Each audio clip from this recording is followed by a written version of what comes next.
Hello అండి. ఈ కథ ఇద్దరు నిజాయితీ గలటువంటి లవర్స్ మధ్య జరిగినటువంటి కథ. ఒకప్పుడు విజయవాడ నగరంలో అరుణ్ అనే యువకుడు ఉండేవాడు. మంచి హృదయంతో కళలు నిండిన అతనికి కళాశాలలో చదువుకుంటున్నప్పుడు మాధురి అనే అమ్మాయిని చూసి మొదటి చూపులోనే ప్రేమలో పడిపోయాడు. మాధురి కూడా అతనిలో ఉన్నటువంటి మంచితనాన్ని, నిస్వార్థతను చూసి ఆకర్షితురాలైంది.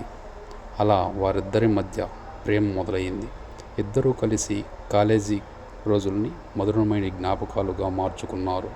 కానీ కాలేజీ ముగిసిన తర్వాత మాధురి కుటుంబం హైదరాబాదుకు వెళ్ళిపోవడం వల్ల ఇద్దరూ విడిపోయారు. అయినా కూడా అరుణ్ తన ప్రేమపై నమ్మకాన్ని కోల్పోలేదు. ప్రతి సంవత్సరం ఆమె పుట్టినరోజు ఓ మెసేజ్ పెట్టేవాడు. నీవు ఎక్కడున్నా నీ కోసం నేను ఎదురు చూస్తూ ఉంటాను అని రాసేవాడు. ఇలా 5 సంవత్సరాల తర్వాత ఒకరోజు మాధురి అకస్మాత్తుగా విజయవాడకు వచ్చింది. అరుణ్ని కలిసింది. ఆమె కూడా అంతకాలం తన మనసులో అరుణ్ని నిలపడం. ఇద్దరు కన్నీటి కళ్ళతో కలిసి మళ్ళీ ప్రేమను పునఃప్రారంభించారు. నీతి ఏంటంటే నిజమైన ప్రేమకు దూరం అడ్డు కాదు, నమ్మకం ఉంటేనే ప్రేమ మళ్ళీ కలుస్తుంది. Thank you for watching. మీకు ఎలా అనిపించింది ఈ కథ?